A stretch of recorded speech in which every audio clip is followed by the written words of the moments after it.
Welcome to day 62 of the Seeker's Guide to Soul Contact, consisting of 365 lessons on coming closer to soul and spirit.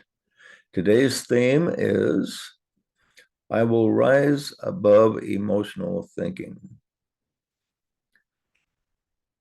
The emotional world, with its reverse thinking, is difficult for the seeker to break out of, especially when that is all he knows.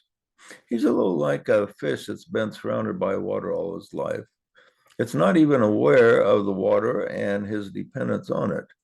It does not even occur to him that there is anything else besides water in which he can exist. When the emotionally polarized person allows his thinking to be determined by his feeling nature, he will come to many wrong conclusions, but they will seem right to him at the time. If something feels right to him, he will think it is right, even though the direction may end in disaster. His problem is that he goes with his feeling nature without the benefit of stopping and thinking through the whole situation to see if his feelings are correct. The feeling nature likes to link itself to some good sounding ideal. In fact, it may be more than something that merely sounds good. It may be something quite praiseworthy. Let us say, for instance, that one's feeling nature gloms on to an ideal of helping the homeless.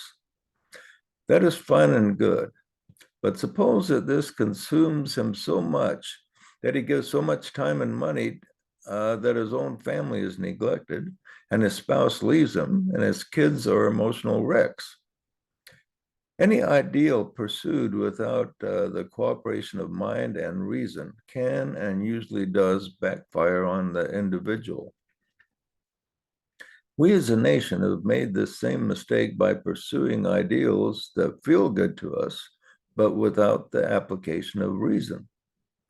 We have spent ourselves into many trillions in debt, chasing our ideals that feel good, but without the reasoning of how we are going to pay for them.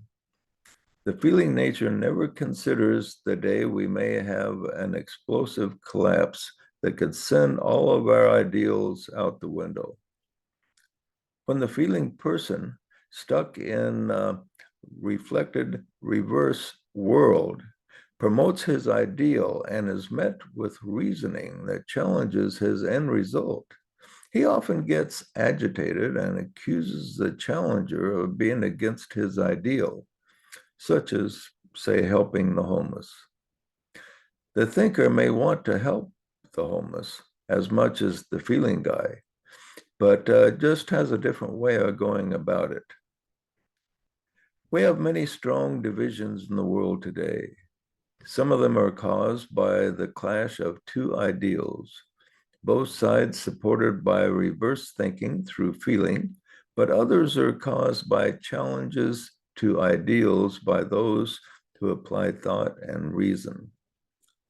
Peace on earth will come when the majority of people will cease being controlled by the feeling nature and come to see how it can lead to false conclusions.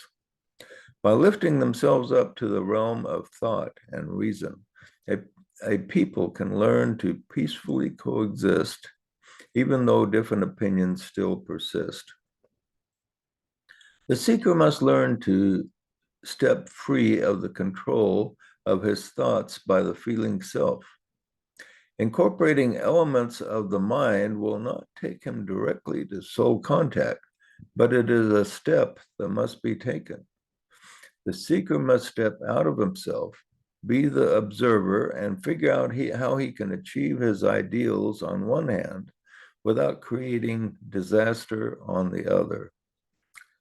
The assignment today is to examine your beliefs and ideals.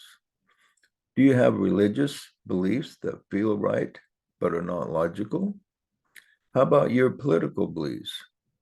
Maybe you chose a career or mate that felt right at the time, but on hindsight was a very illogical choice. What are your ideals and goals now? Do you have any logical plans, or are you just feeling your way through life? Have you broken through the emotional-based reverse thinking so you can bask in the clear light of reason? Let us hope you're headed in that direction. We'll end with this affirmation. I will rise above the fog of lower emotions and bask in the clear light of mind on the way home to spirit. A lot to think about. And if you missed some of the lessons, on this site, you can review the past ones or go to freeread.com where we have all the lessons and thousands of free articles.